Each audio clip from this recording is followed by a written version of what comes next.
It's the Worth Knowing live stream. I'm Matt Robison, and I know that for many Democrats, last week felt like a real jab in the gut.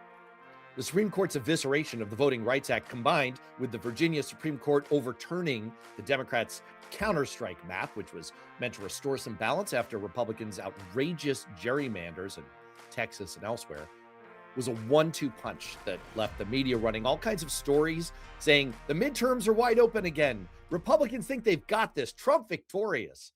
So if you found yourself Googling, hey, is it okay for me to take an edible Xanax and Pepto all at the same time? You're not alone. But I want to interrogate this because there is a strong case that the media is getting this wrong. And the MAGA crowd should hold off on that mission accomplished banner. In fact, the past week may be more of a trap for Trump and the Republicans than an outright victory. Let me tell you just a little bit of why right now, and I'm going to get into much more of this with our old friend Cliff Schecter. He's going to be joining us in just a few minutes, but I'll make just 3 points up front. First, consider the source. Now, I won't bore you with any of it, but believe me when I say that oceans of ink have been spilled by academics on horse race journalism and the way that news media are incentivized to cover elections. There's a great scene in the movie The Shipping News where a newspaper editor explains to the main character, a new reporter, how to write a headline about a cloudy day. Imminent storm threatens village. The reporter asks, but what if no storm comes? The editor says, village spared from deadly storm. Look, there have been many studies showing this exact kind of headline and coverage bias when it comes to election news. As someone who's worked in media for outlets like Alternet, Raw Story, Washington Monthly, and Newsweek, I can tell you that if I went to my editors with a story that said new judicial rulings don't change much about the midterms, I wouldn't get very far. Now, you could be saying, okay, I get that. But still, even if the news media has a bias toward breathless coverage, they could still be right that the past week was an absolute slam dunk for Republicans. But here's point number 2. The evidence actually suggests a much more measured picture. For example, Nate Silver has pointed out that the setback in Virginia isn't quite as severe as it seems. The Democratic map was portrayed as a 4-seat Democratic pickup, but the odds were that it was more like a 2 to 3 seat pickup. And as things stand right now, Democrats could still add a seat or two in Virginia. And consider this. Nate Cohn in the New York Times has shown that while these two rulings have moved things, it's not as far as you might think. Before the rulings, Cohn estimates that across the country, Democrats would need to win the total popular vote for the House by 2.5 percentage points in order to win control of the House. That could rise to just under 4 points if there's further redistricting in Alabama, Louisiana, and South Carolina. But as of today, the generic ballot is showing voters preferring Democrats by 7 points.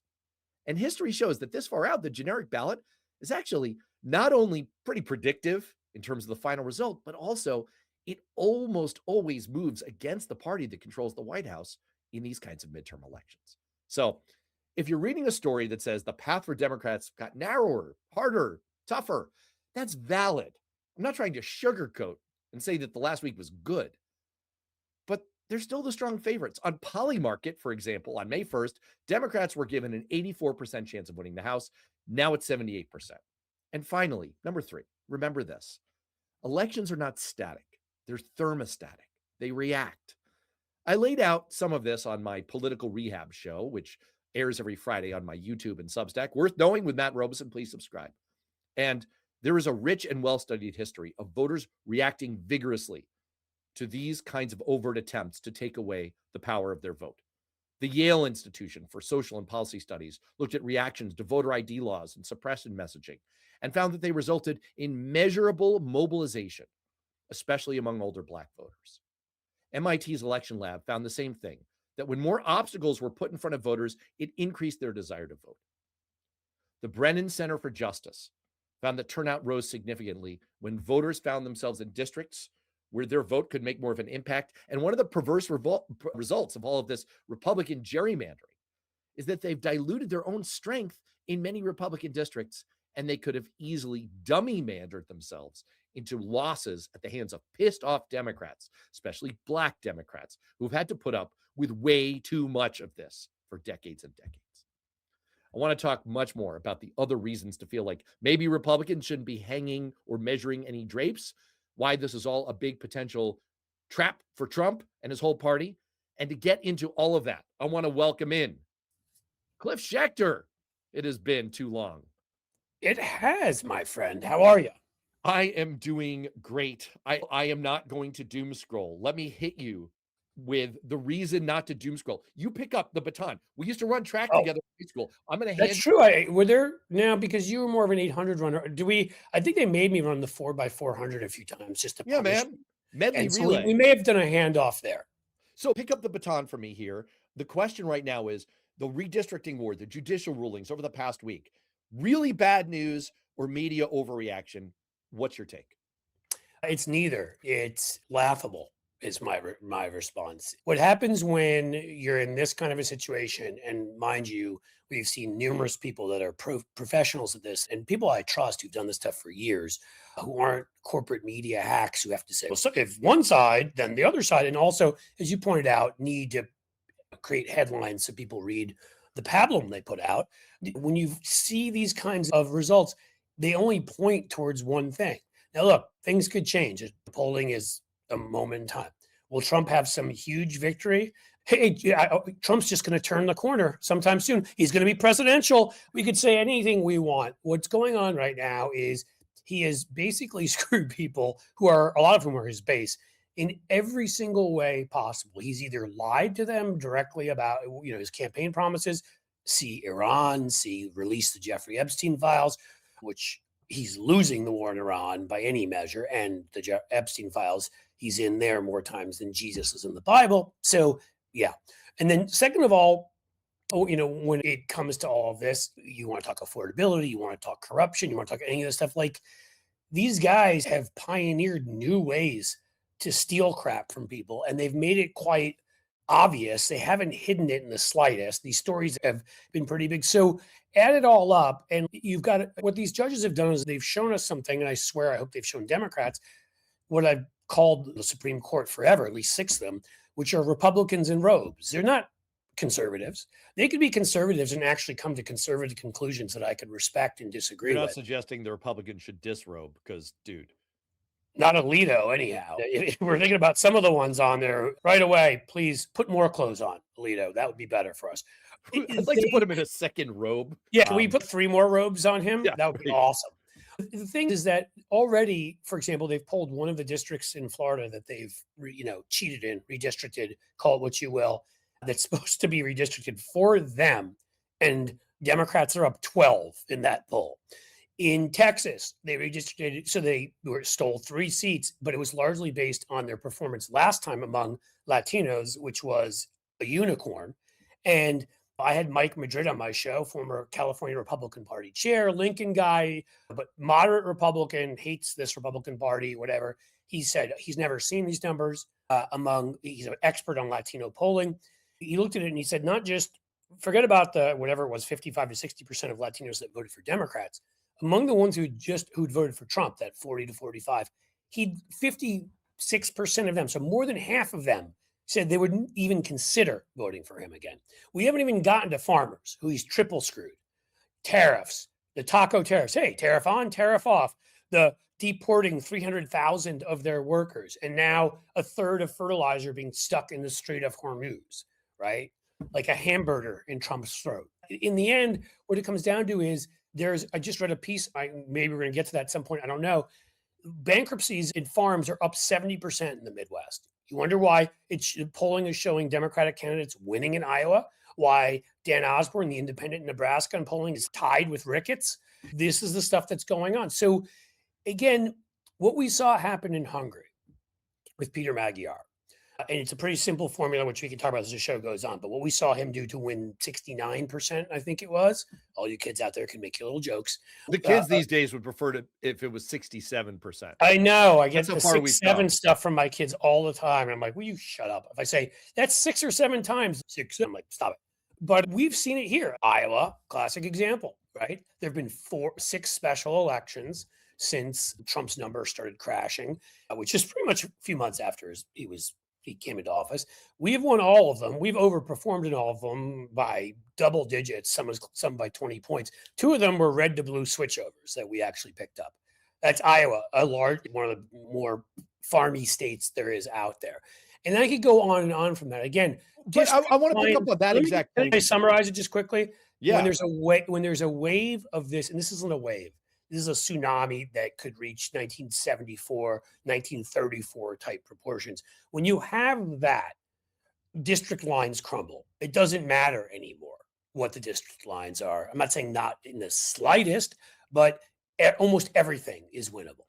And just to pick up on that last point, and I do not want to overwhelm people with math and numbers, but I'm going to do it. I wasn't aware there was going to. Sorry, I had to. So let's do the numbers. Here we go. It was my understanding that there would be no math. I don't even know what that means. No one knows what it means, but it's provocative. You just cited the actual performance in special elections. It's so much more instructive than what you're going to see in polling at this point. I know I said a few minutes ago that generic ballot polling is about 2/3 predictive at this stage, just under 6 months out. That is the case. But more important than that is actual results in special elections. And the reason it's so much more edifying is that it's a real world result. What pollsters are relying on at this point is they're doing samples of registered voters. They haven't figured out who the likely voters are. That's something they're going to do closer to Labor Day, and you'll see them refine their polls. Even that's a guess, right? That's the secret sauce that pollsters apply to try and figure out who's going to show up. Well, we have the evidence of who's actually the actual elections tell more than predictive polling. What we've seen in special elections recently is a 20+ point shift in Democrats' favor since 2024. So even though I'm talking about a differential of the generic ballot, like we're up 7, we need to be somewhere above 4 in order to take the House. That's a promising number, but it could be more promising than that. And it will be. You made the point already. You made the point in your opening monologue, which is when people show up and they're pissed, and in this kind of a case, and this is, I'm going to quote people smarter than myself. I quoted Mike Madrid. I'll quote Joe Trippi, who came on our show. He mentioned one thing, which was that 27% of independents approved of Trump. That's like a phone booth full of people, if we're being honest. Nixon, during the height of Watergate, had a 35% approval among independents. George W. Bush, at the lowest point of the Iraq War, had a 36% approval among independents. Nobody else in the last 50, 60, 70 years since they've been doing this stuff, no other president has ever been below 40%. And he's at 27%. But on top of that, what Joe Trippi was pointing out is there's the thing I'm sure you've talked about on here, the double haters, right? The people are like, Democrats suck and Republicans suck. And no, I'm going to go home and just watching Archie Bunker. And I'm actually going to be like him instead of the caricature he was because he was acting. But okay. So for people who are double haters, in past, what hurt us in 2024 is a lot of those folks in the end went to Trump or stayed home. This time, what has been happening is, and I wish I remember the number he gave us, they have overwhelmingly been going Democratic. They may double hate, but they're getting about there 20 points now.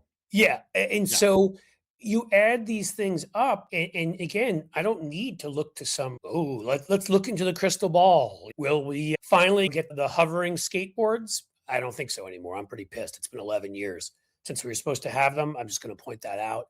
Even the ones that don't go over water, I want them. But okay, I don't need to look in the future. I can look in the past. Nebraska, farm state. Yes, the second district there is a little more Democratic overall, but we hadn't won a mayor's race there in 20 years. We won the Omaha, Nebraska mayor's race by 20 points, and we won it with an African-American mayor for the first time ever. In Miami, where you've got a Cuban population that has been one of the most loyal Republican populations out there since the anti-communism days. Since the back of the days, Republicans actually opposed Russia instead of getting into bed with them. And there, we hadn't won, I think, since the 90s, late 90s, something like that, a mayor's race. We also won by 20 points. Again, this is not isolated stuff going on. It happened in Texas. It happened in Iowa, as I mentioned numerous times. It is happening again and again everywhere. And I'm like, when you see that, constantly happening. I'm sorry, but like that tells you something. It tells you something. And I'll just give one last number that we can move on to our next topic, which is a barn burner, and on which I know you have very strong feelings. I'm really looking forward to this one. But I will say that the scariest I will try to number, respect the aesthetic of your show no, and whatever. not personally insult some of the writers we'll discuss. No, it's all good. You should let your freak flag fly. But the number that should terrify Republicans right now, and we're getting some comments here from some clear pro MAGA people. That's Oh, good. they like to come in and be on the show. It's cool. I like them too. We had a red wave in 2022, but Dems cheated. We are watching the election closely now. Red wave is coming again. Hey, Barney Bell, you might be right, my friend. You might be right. But I would love to place some money on it. Yeah, I'll say this, Barney. You have the evidence for that in 2022, right? If you can just come and bring that evidence of cheating, and you can do as good a job as Donald Trump did when 60-something court cases were lost because, like an asshole, he showed up and kept not having numbers to back up what he actually claimed. If you have numbers, bring them here. Show us where Democrats cheated. That would be awesome. Yeah, here's one that should terrify Republicans. This was such a stunner. This is unbelievable. So Elliot Morris, the former data guy for 538 and The Economist, wrote an article back on April 22nd, which he dropped this grenade buried it way down in the article. In his newest poll, he finds that 21% of Trump voters from 2024 now say he should be impeached. This is not the same thing as the multiple other polls. Right. I forgot about that. His own voters are saying, and it was 55-45. It was a majority overall. Yeah. Yes. Many polls have found that significant proportions, 1 in 7, 1 in 6, 1 in 5 now, Republican voters regret their vote. No, they have gone all the way over to him being impeached. So again, just to wrap this one up, I'm not trying, nor are you, to sugarcoat this. The rulings were bad. They are narrowing the path. They're making it harder. But I think there is a ton of evidence to say, let's not get too far over our skis. Oh, there was one other point. Before we move on that I promised at the top that I really want to get into. I think this is a trap. I think that the redistricting, the gerrymandering, it's a trap. It is a trap. What the net effect is for Trump and the Republicans is the creation of more hothouse flower districts where you can only grow these very special MAGA orchids. And they're locking themselves into the continued Trump doom loop. If you saw nothing else out of the Indiana primary fight last week, where 5 incumbent Republican senators lost because Trump's PAC lined up against them because they refused to go along with his gerrymandering plan. And so he had this weird thing, which is called some actual integrity. They had some actual integrity. And so what they did was they took out these people. It goes to show just how big the anvil is around the necks of Republicans. And how much you want to bet right now, Barney Bell, that in one of those races, at least, I bet you we have an upset and the Republican loses. And by the way, because of that, I'll add this with your It's Coming. I don't care what you do in the privacy of your home, but you really don't need to let us know about it. I don't want to know what you're doing. So whatever's happening there, sorry, Matt. I just made your show X-rated. But Barney, you can use it. I'm not. It's like when you talk over your kids' heads with the dirty stuff, and they're like, "Wait, what, Dad?" Don't Whatever's going on, Barney. Whatever you just said, I missed it. So I'm happy for you, but you don't have to share it. We don't need to know. That's the beauty of it. But look, Trump just reissued the same threat in North Carolina just this week, pointing at Indiana. It just goes to show that Republicans are stuck. Yes. You have the numbers that you just cited and that I just cited. I do a show every week. I'm going to put this up on the banner again because I really want people to come over and subscribe to Worth Knowing YouTube. I do a show with a Republican political operative who is a consultant to major names in Republican politics, Republican U.S. senators. We get along great. Guy? No, he's an anti-Trump Republican. Because I was going to say better you than me. I can actually talk. I do a show every week with Joe Walsh. I can have conversations with somebody I disagree with as long as we agree on not stealing elections, the Constitution, precisely, and that stuff. I can't I won't talk to people that believe. We agree about the important stuff when it comes to how much we love the country. Let me put it that way. And he is an anti-Trump Republican who's struggling and who's making this point that quietly in Republican circles, they're miserable.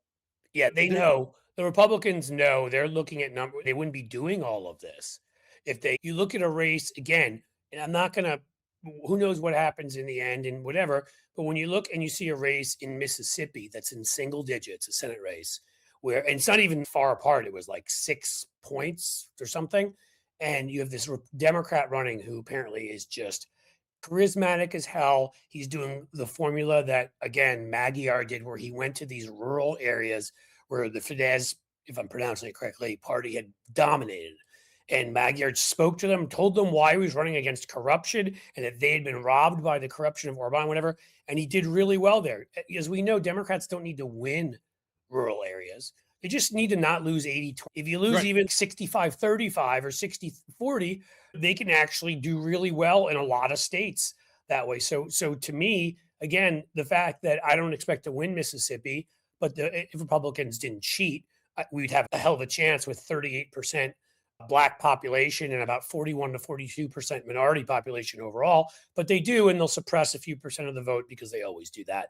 It makes it much tougher. So I'm not saying I expect to win, but the fact that is as close as it is, the fact that Mary Peltola, is an amazing candidate, but is up by 4 or 5 points on an incumbent in Alaska, things like that. I don't believe any one poll, but when you start overall, they paint a pattern, is what I'm going to say.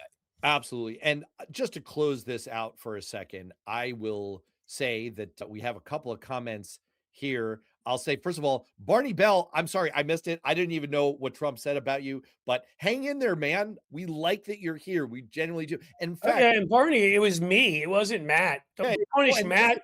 Just don't come when we do the show tomorrow that I do amped up. Don't show up.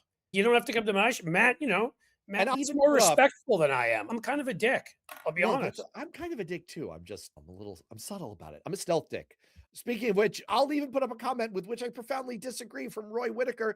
Democrats don't love our country. Come on, man. I just said I do. Illegal immigrants here. By the way, first of all, they're undocumented workers. People can't be illegal. Work on your language skills. Second of all, no, they're not counted in the census. So that was a great try by you. You guys just repeat. Do you guys all just sort of read one book and then you just repeat what you see in that one book? Do any of you ever look? Because I could sit here with Matt and I could actually, I bet if we go talk enough, disagree somewhat, maybe not fully, but at least somewhat in a couple of issues. Do you guys ever just think for yourselves? Do you think that maybe is a good thing to do, to kind of maybe think a little bit? Because I disagree sometimes with I want to make you feel comfortable, Democrat Party on certain things. And I am not shy about saying those things. You could do that too. I think it's totally legit for you to break people's balls a little bit.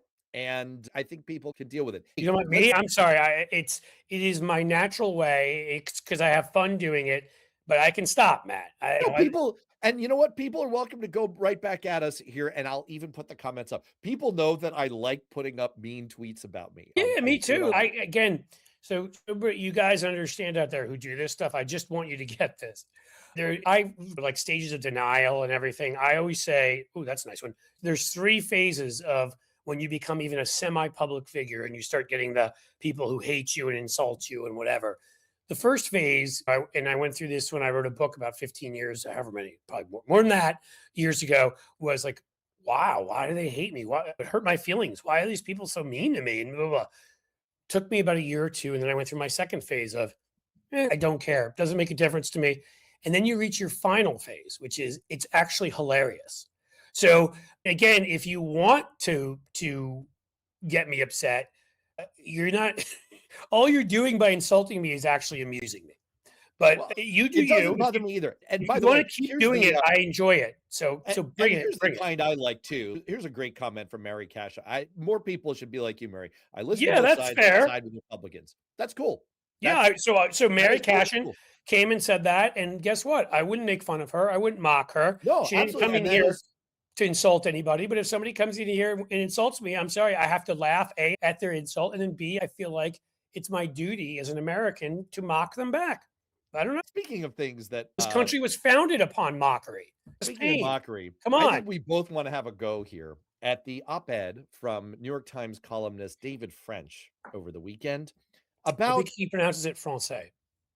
Sorry, go ahead. presumptive Maine well, I guess he's now actually the nominee, Graham Platner. Look, I don't think we want to sugarcoat any of this. Graham Platner has issues. I think we can be upfront, straightforward, and magnanimous about this. He is not my preferred choice of an avatar of the Democratic Party. Why? I think I'll say quickly, he's actually said, I have issues. He's said that. But He has issues. continue. He has a Totenkopf in addition to issues. That is a Nazi SS. Is that a German Scheisse video? Sorry, go ahead. Listen, I got you to laugh. that is a deep 25-year-old South Park cut, people. Yes, it is. That's you knew where it was coming from. Go ahead. The man has a Nazi tattoo that he has covered up, that he made excuses about, that he clearly, I don't buy his story, that he clearly knew the reality about that for much longer than he's let on.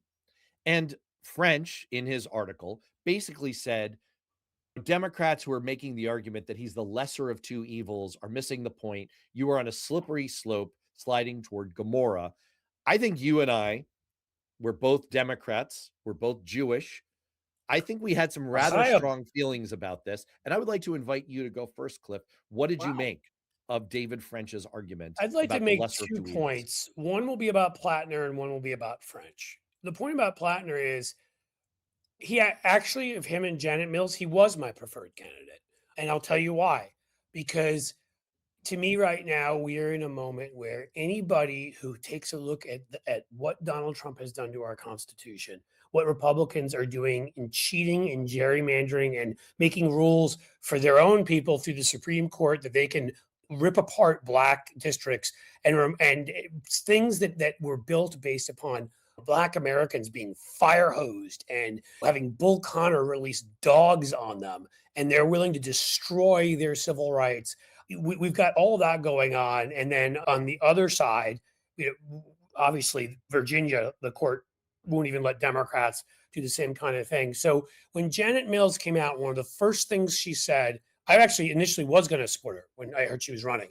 And then I heard her come out and she came out and she said, one of the most important things to me is that something like this, we keep the filibuster. I was like, I'm done. The filibuster literally is one of the biggest reasons we're in this situation, because we had majorities 2008, 2010, other periods of time where all that pent up anger that ended up going to Donald Trump from people who thought Democrats aren't doing anything. Actually, Democrats did lots of stuff. They passed legislation dealing with background checks. They passed legislation dealing with abortion rights, women's rights in general, climate change. I can go on minimum wage in the House under Nancy Pelosi. And we had a majority for all of it in the Senate. But Mitch McConnell decided to do something that no one had ever done in the history of this country and change the rules so that 60 wasn't just something you can't, once in a while you filibustered something, although the once in a while was usually civil rights legislation, which tells you a lot. He used this thing that was accidentally created by Aaron Burr, who did some shitty things in our history, if you want to look him up, that never was there. In the Constitution says the Senate is a majority body. It's very straightforward.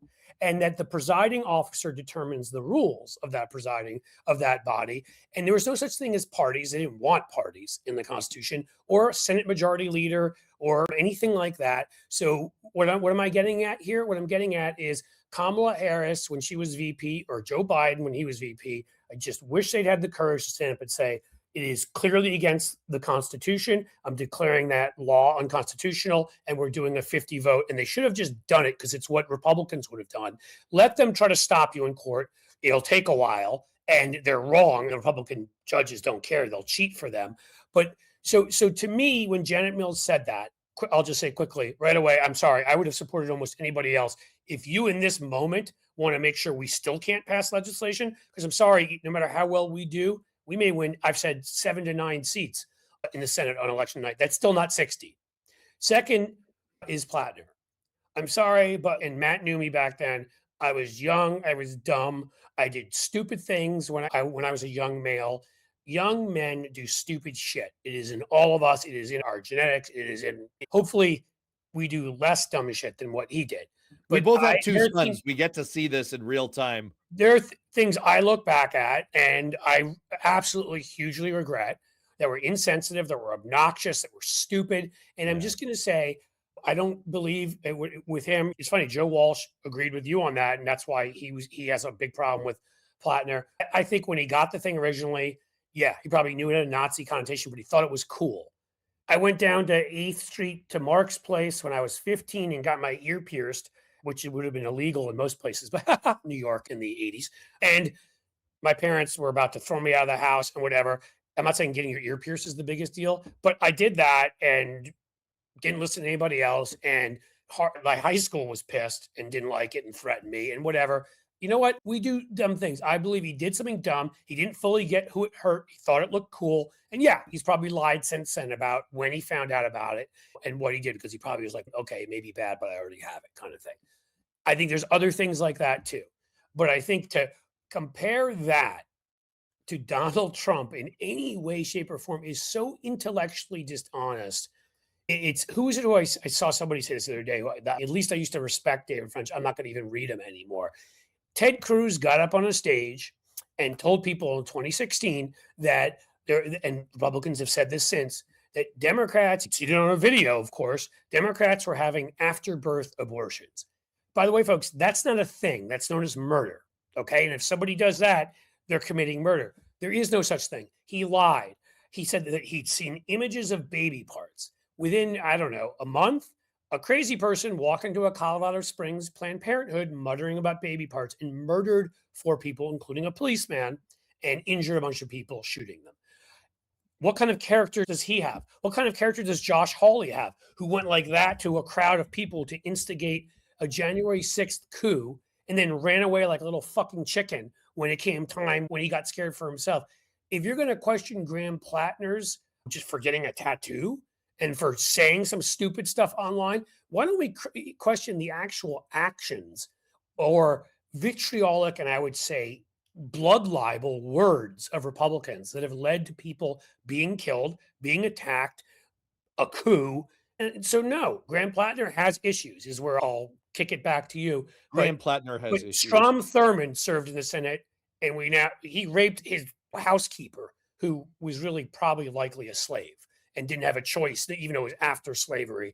And I could find you a lot of other senators that did a lot of. We want to act like it's just the things that Platner has done or whatever aren't acceptable to the elite class, like David French at his tea parties. These are his cocktail parties. That's horrible. Saying after-birth abortion and getting people killed, that's okay. Starting a war in Iran, elite, okay, I'm done. But my point is, I don't see where Platner has issues. I don't see where his issues are more serious than virtually almost every single Republican that's serving right now. In fact, his issues are less. Look, I agree with spare me from morons. Great handle. You should not be the same person at 40 to your 30-year-old self. Evolution is constant, of course. I agree. And I agree that we should give people some grace. And I believe Graham Platner when he points out, look, my stepfather is Jewish. My stepbrother is Jewish, a prominent journalist. I've gone to weddings with extended family members who are all Jewish. It is possible. I have to admit that I'm not up on Nazi symbology. Now, Graham Platner is. He's a military history buff. My point is, I think he is embarrassed. I think he has evolved. I do not believe that he is a Nazi. However, that's not really the argument. So obvious that he's not, to me. And we have people literally sitting in the White House now that repeat slogans or build stages to look like Nazi platforms, not to mention Elon Musk, who got invited to the White House after Heiling Hitler. But that's not really the argument that French is making. I don't think that French is relying on an actual allegation that the man's a Nazi. What he is relying on, and the logical flaw that he's showing, is this idea of you're making a lesser of two evils argument.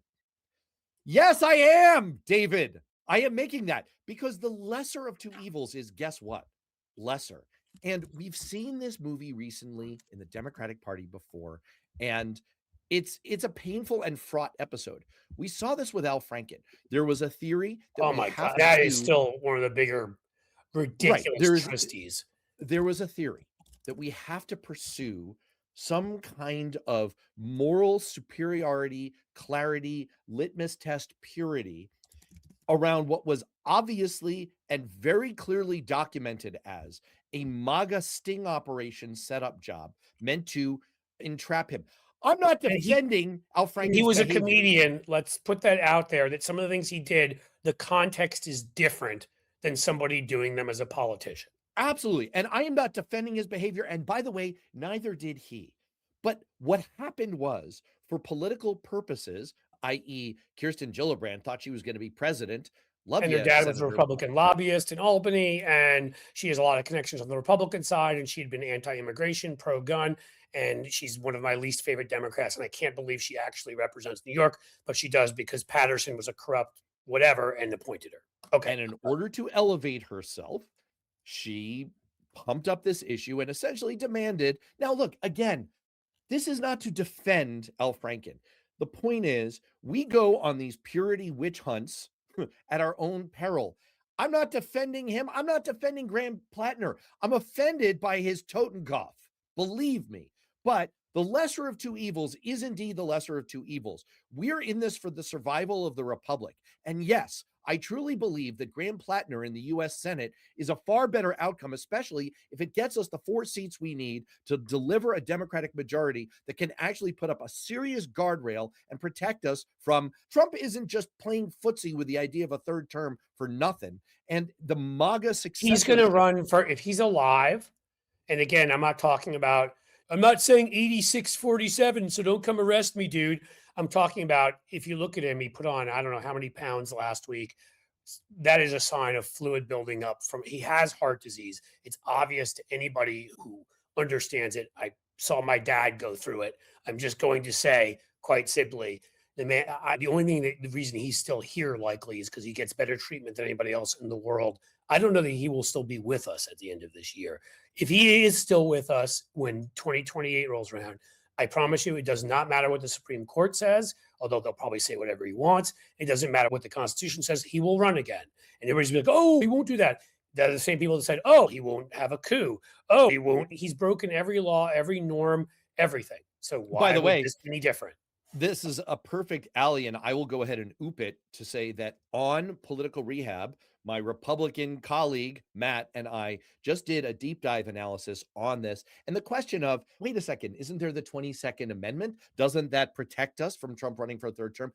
The answer is surprisingly not as much as you'd think. And Matt, the Republican language is not as straightforward. It is not as decided an issue as people popularly think. And Matt, the Republican, made the case. He doesn't believe that Trump is just doing this for more business leverage for Don Jr. to run around the world and make shady crypto deals and sell more MAGA hats. He actually believes that this is positioning to be able to test this. And so Don Jr. runs as president because it says that nobody can be elected to a third term. It doesn't say that you can't run. So let's say he runs as vice president. And Don Jr., although maybe you're not allowed to run from the same family or the same state, but I'm sure they'll find a way around that too, or somebody like that runs as president. Donald Trump runs as vice president if he can handle that. And then, magically, whoever it is steps down. They could do that. Absolutely. I'm pretty sure the Supreme Court would let him do that. Yeah, and absolutely. That is one of the things that we looked at, and I'm not going to step on the rest of it because I'm scrolling the banner across the bottom. I hope people will subscribe to the Worth Knowing. Subscribe and watch. Matt is one of the smartest people on any of these damn apps. I don't understand how anybody could not be subscribed. So, thank you, sir. Thank you. Anyway, we get into all of this. I mean, you know this stuff inside and out, and I'm sorry, most people do not. And you actually even make it entertaining with a nice little movie things in there and do my best. Stuff, so. What you want me to play it?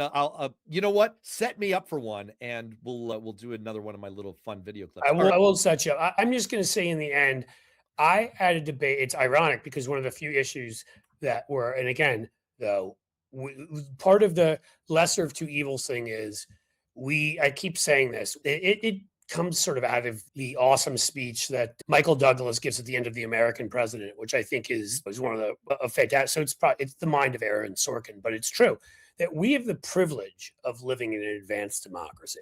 Most people in the history of the world have not been able to vote and choose who their leaders are by a pretty large majority.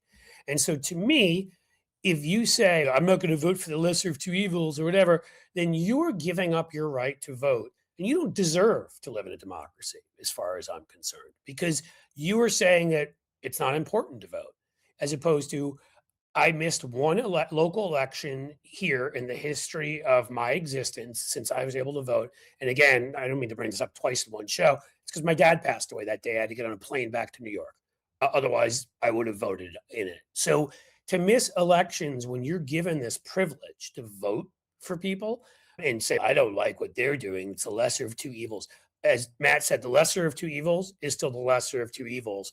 I'll just disagree with Matt here respectfully and say, I don't think Platner is even the lesser of two evils. I think we are purity police at our worst on the left when we get upset about a word somebody says as opposed to the context that they said it in. And George Carlin, go back and watch some of his stuff and some of the shit he said. And he had a great sort of point at one point that it's all about the context. And as far as I'm concerned, if I thought this guy was a Nazi right now, and I didn't believe in forgiveness for people who have changed, but I do, and I don't think he's perfect. I think he has issues, as he said, but I don't even think it's close to Susan Collins, who put drunky McCavanagh on the court there when he wasn't busy lifting with Skip and Shree and the boys. And sorry, God, Damon is such a freaking genius. He's so good. He's so good at that. I just don't want us to finish this election and have someone say, "Don't blame me. I voted for Coda." Right, On that and, note, obviously the last thing, Trump learned his lesson. That came out of Susan Collins. Oh yeah, Trump. And I forgot that one. Once you have both of those and know the game she's played and know the reason that this Supreme Court exists is she has voted for every single one of them, then you know that I don't care if she's personally pro-choice. I don't care. It's not even close to lesser of two evils. One is far better than the other. And I'm splashing my own Substack up here again, worthknowing.substack.com, because I just wrote a piece on this. I spent the majority of my career as a senior congressional staffer, chief of staff, legislative director to multiple members of Congress. I spent the majority of that working for members of Congress from Maine. And I've had a lot of upfront and close experience with Susan Collins. Me too. I worked against her in 2002 for Shelley Pingree. So I know how dishonest she is. Most folks don't even know that she barely won her first election in 96 and won it by going to the newspaper, the Bangor Daily News, and planning a story about how the opposition candidate, the Democrat, had hired a private investigator to follow around. No, it was called an opposition researcher, which every campaign has. And you'll be shocked to know that reporter that wrote the story in the Bangor Daily News, as soon as the election was over, moved to DC to become Susan Collins' chief of staff. Yes, so, I actually had a lot of personal experience with that one too. So she is talking about if we're talking about character here, Graham Platner has so much more character than she'll ever have. So not even close. For those who want to know, is there now finally a real chance that she's going to lose? I believe that this is it. I wrote a whole piece explaining why. And I have the information splashed up on the screen. And I read that piece. Read that. It is good. It reminds me of some of those cases where somebody, Al D'Amato in New York comes to mind, where somebody was sort of in a place where they were not really right. They hid behind certain branding or whatever for the state they were in. And they kept barely pulling it out and finding a way, or she didn't barely, but finding a way to win, even though they shouldn't have. But finally, that wave election comes and the right candidate comes against you and kicks your ass. Mm-hmm. And I think that is what we're seeing here. And again, I think it may have happened to Evan Bayh in Indiana, like somebody that just keeps getting by on whatever. But eventually the bill comes due when there's a wave election and the right candidate gets in. I don't even think it's going to be single digits. I think he's going to destroy her. I think I hope she's the second most unpopular senator. I'll just say it's not just how good he is. People have finally caught on to who she is there. Yeah, I think anyway, I have a ton of information there. Let's swerve. I want to talk about a different senator. There has been such a horrifying repeat pattern. It's like watching a terrible splatter movie that keeps having sequel after sequel, and it's the same damn plot. You know how it's going to go every time. That is the So story of you're every not going to single see the person. newest Predator movie then? Sure, Predator Like on a bus. Predator 14, Predator Electric goes to Boogaloo. Disney, or I Sure. think it's called. The latest iteration of this for Republicans is Senator Bill Cassidy, the very hapless latest edition sellout who has given his soul to Trump for a mess of pottage and discovered he didn't even get the pottage. The primary is coming up this Saturday. Polling strongly suggests, although this is not dispositive, he could still pull this out, but that he's going to lose. He is The going to go down. incumbency factor and other stuff. It's not even just Trump. It's incumbency and this. It's a number of things. I think he's toast. And this is a person who is a medical doctor who bent himself into several different kinds of pretzel shapes to sort of squint and make a case like, yeah, maybe Some RFK that I Jr. think is he could have practiced with another Louisiana politician, David Vitter, where if he'd gone to the DC Madam, some of those pretzel shapes, I think. Yes, that could have been. Here I am what bringing they down call, Matt's good show old-fashioned again. gumbo. And so he went ahead and rubber stamped RFK Jr. Lo and behold, he's promised his entire life, RFK turned around and started doing the exact things that Dr. Bill Cassidy had said would be an absolute affront to medical science. And he turned around and he said, I'm shocked to discover that you've done these things. Maybe I'm against this. And Trump said, fuck you, bro. You're done. And Well, it wasn't here like we it was are. within a couple years of a pandemic, too. So there was no reason to think that his insanity could come back to bite us in the ass. But And hey, so, I hear hantavirus is fun. so I guess what I'd love to do is take the next few minutes just to rag on him. However, I'm going to turn this into a more provocative question to you. This And is I what won't I just meant. rag on And- him either. I'll try to give it analysis because I think it's worthy of it. But go Well, for it. you see, this is what I meant. This is what I meant about the trap. This is sort of the promise that we made in the title and the thumbnail for today's show. This idea that it's not just that Trump shouldn't celebrate because the recent rulings don't mean that Republicans are going to win the midterms. It's that this is an increasing trap that they're falling into.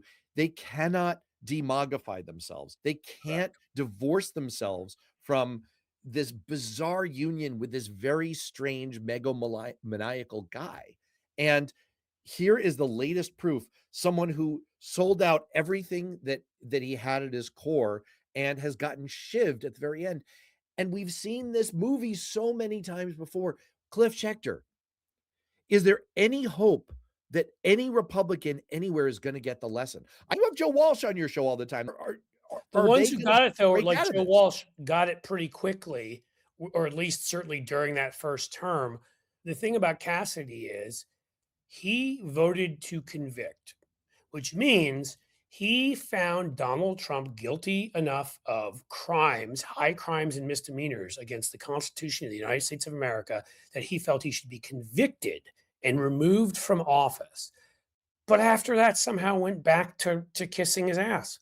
How can you make a statement like that? And it was a courageous one at the time. I would have gave him credit. He was from Louisiana, a very conservative state. But like, why would you do that? And then once you've done that, you're done to Donald Trump. I don't understand these people that think loyalty goes both ways. Have you ever called a guy named Jeff Sessions and checked in? Crazy anti-immigrant, racist, far-right Republican senator at the time from Alabama, couldn't even be put on the courts under Reagan and a Republican majority of senators. He was so racist. So he didn't make the judgeship. He ran, of course, became senator from Alabama.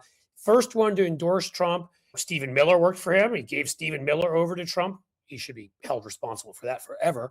And what did Trump do the minute he wouldn't indict Hillary Clinton on nothing for him and break the law? Donald Trump destroyed him. Not only did he push him out, when Sessions went to run again for that Senate seat, he endorsed his opponent. And we've seen this movie. We also saw it happen to Mo, whatever the hell his name was, Brooks in Alabama. We've seen it happen. He screwed over what's her name in New York, the Bush Republican who sold her soul. And then, Elise Stefanik. yes, Stefanik. Like, he's done this again and again. He's never. So I don't understand these people. They clearly can't learn the lesson because there's such, it's almost like their cowardice, their fear overtakes. It's fight or flight. Their amygdalas are too big. I don't understand. They can't seem to do an objective analysis of how many people this guy has screwed over who supported him 90% of what he wanted, just not the other 10%. And then you think you're going to vote to convict him and he's going to support you? Are you insane? There's two things that could be going on here. One of them, this is a comment. I'm going to play a little clip here from our mutual friend, Fred Wellman. This is the way he characterized the mental framework that abused Republicans have come to adopt about Donald Trump. He said, "You're the best, Daddy. Hurt me." which that is one hypothesis. The other one is dull. That's definitely what Lindsey Graham's doing.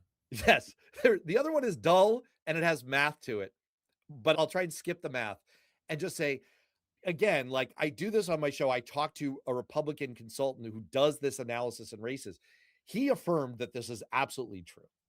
The conversation you have with Republican office holders and candidates these days is, sure, you could break with Trump, but what will happen to you is what happened to Bill Cassidy, what happened to Mark Sanford, what happened to those 5 Indiana Republicans. You will end up sacrificing your career and you will make no difference. But there's a price. caveat to that, which is There's a caveat. Well, there's two caveats. One is go ahead. Go with the caveat. I'll just say quickly, Cassidy, again, as I said, had already, you can just have no morals and no scruples and just kiss Trump's ass on everything. And if that's who you choose to be, and then I agree, that will help you politically in that insane party. But if you already chose to convict the guy, as you did, and Trump will never get over that, you have no choice. You have to try to triangulate, either leave the party and run as an independent or run as a different kind of Republican and try to win some Democrats and some independents and accept you're going to lose a big chunk of the base. You've got to creatively come up with something else because you know you could do any amount of ass kissing. It does not matter. You voted to convict him. So it was a stupid calculation, not just an immoral one on Cassidy's part. On the other side, the other caveat I'll say is Massey in Kentucky, like here and there, if you're devoted enough and you pay enough attention to your constituents, when you're there, they will ignore Trump and they will vote to reelect you. That is true. And I think, just going back to your first caveat point, I think that really is the thing.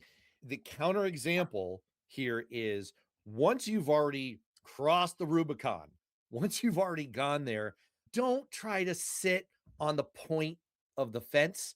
You know how that goes. And essentially, it reminds me of what Murkowski did in Alaska, where it was pre-Trump, but it was Tea Party, and that's when the far right was coming out, and they were coming for her. So she ran as an independent. She still won a whole bunch of Republicans up there, some Democrats. Again, I'm not giving a moral whether I'm for her or not. She's given in on so many things at this point that I find her reprehensible too.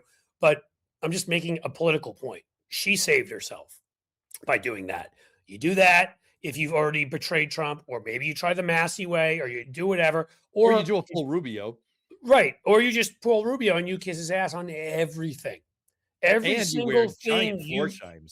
You literally dress yourself as a clown. You beclown yourself, as it were. Hey, you want to do a lightning round? We're coming to the top of the hour. You want to do some fun, fast ones here? Yeah, let's do it. All right, baby. Let's go fast. All right, let's go with. Oh, this is a fun one. We've got Trump is abroad. No, that's abroad. You're saying he's a woman? Yeah, see, I was wondering if you'd pick up on that. Trump abroad, meeting with Xi Jinping. I want your prediction. How badly is Trump going to fold faster than Superman on Laundry Day? How much of the U.S. store is he about to give away to our Chinese friends over the next couple of days? What's your prediction? First, he's going to come back with at least a second Chinese bank account, 112 more trade patents for Ivanka. And in the end, we are going to be in a weaker position because China doesn't need to sell us anything anymore. They've found other markets and he has screwed us. He will give them whatever they want because he knows he's losing his farmer base because China's killing them. So he will be as weak as he's been with Iran. That's what I'm saying. Does that include Taiwan? Are we about to? I honestly believe that privately he will offer up Taiwan. Yes, just the way I believe privately he offered up Ukraine to Russia. Allegedly. Allegedly. Yes, allegedly. All right. Let's do one more lightning round. You ready? Yes. Lightning round. The ugliest thing. Yeah, you know what? I'm not gonna. That could be read as a physical characteristic, and I'll let that. I promise I let that won't in. say anything physical about anybody if you Well, want. it's dealer's choice, man. Ugliest Trump thing people are not talking about enough. Okay, I can go. It's either the ballroom design or his cankles. I leave it up to everybody else to decide. You went physical. I like it. After you said I could, I didn't think you wanted me to. So once you're like, you can do it, I was like, I'm doing it. Boy, I have so many choices here. I might go with Trump has taken everything he's seen with the disaster of the ICE assault on America. And this week, Reuters reported that he's planning on making this a permanent feature of the rest of his administration and trying to make it a permanent feature of America. This is Talking about the way ICE behaves. yeah, and So if every this comes Democrat on doesn't top run of- on that, you're insane, right? This comes on top of reporting last week of 780 incidents of ICE using chemical agents and excessive force on migrants in detention. And it really, and again, this is something I'm going to run a different banner here again. Like I'm shamelessly plugging my own. You know who Substack. Ken Harbaugh is? Ken Harbaugh. I know John Harbaugh is. Ken Harbaugh, he ran for office here in Ohio, Navy guy. He now has a show that he does on Substack and on YouTube. I think it's through Midas. He came on he was naval intelligence, smart dude. And I believe he put it in the perfect language. Trump is building camps that concentrate people, which is probably a way to say it. So it's not loaded, but it explains exactly what it is that he's doing. Yeah, and I think, and again, this is something I'm running the banner because this is something that came up on Political Rehab on Friday. This was a point, again, this is why it's useful to talk to anti-Trump Republicans who get it and who are also embedded in the campaign infrastructure. Matt Wiley, my counterpart, saw right to the heart of it immediately. Trump beholds all of this, wants to double down on it. And it's because of Republican-based politics. It's because the cruelty is the point. It's because this is his only move at this point, is to double down on what activates his base. I agree. And so, their base of bases who are base, let's just say, they're base humans, they're cavemen. All it matters to them, greed, cruelty, just name the 7 deadly sins. And that's pretty much what they love. And that's what Trump will try to deliver to them. And more cruelty to immigrants. That's what Trump, everything with Trump, you can think of as he thinks in terms of TV. And in this episode, he is running the classic rerun of cruelty to immigrants. Everything is reality TV, right? Yes. It's like you're the transportation secretary and you just take off for 7 months or whatever it is on our dime with your reality TV show wife and decide that and claim that you're not doing anything wrong as you're accepting money from corporations that you regulate. Speaking of taking off, we probably should do that. I should let you go back to building the most dominant force in independent media out there. I shit you not, people. I know. My wife says I shouldn't curse so much. I'll try not to curse so much. I'm trying to work on cursing less too, and that's really tough for me. I went there first. I only cursed like twice or 3 times. Wait, I thought that was the first. Did I miss your? No, I think cursing? I did at least once or twice, but I'm trying to get better.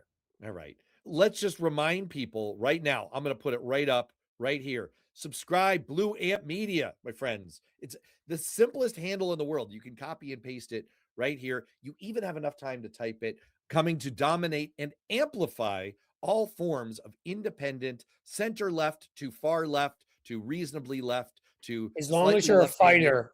I mean, as a communist, maybe a little, if you're authoritarian on the left, no. Republican allies. But anybody on the left, socialists who I disagree with, by the way, on that, I don't care. If you're on the left and you're willing to fight anywhere from center to socialist, you're my people at this point. Anti-Trump Republicans, various amalgamated weirdos. So that is Blue Amp. And of course, I am, and I'll run this one more time, I'm just going to push the Substack because that's the one-stop shop to find. Guys, honestly, go subscribe, please, to Matt's Substack. And when I say please, like really do it. Matt is brilliant, and Matt has a solid Substack, but his Substack should be so much bigger with the kind of information he shares, with his wit, with his literally, if you don't do anything else right now, go subscribe to his Substack, please. That's what I have for you. I'm going to leave it there. Thank you, Cliff Schecter. Thank you to everyone out in the chats for participating, for weighing in, for giving us your thoughts, for giving us your views. We learn from you every single week here. And until next week, stay safe, be well. We'll see you soon.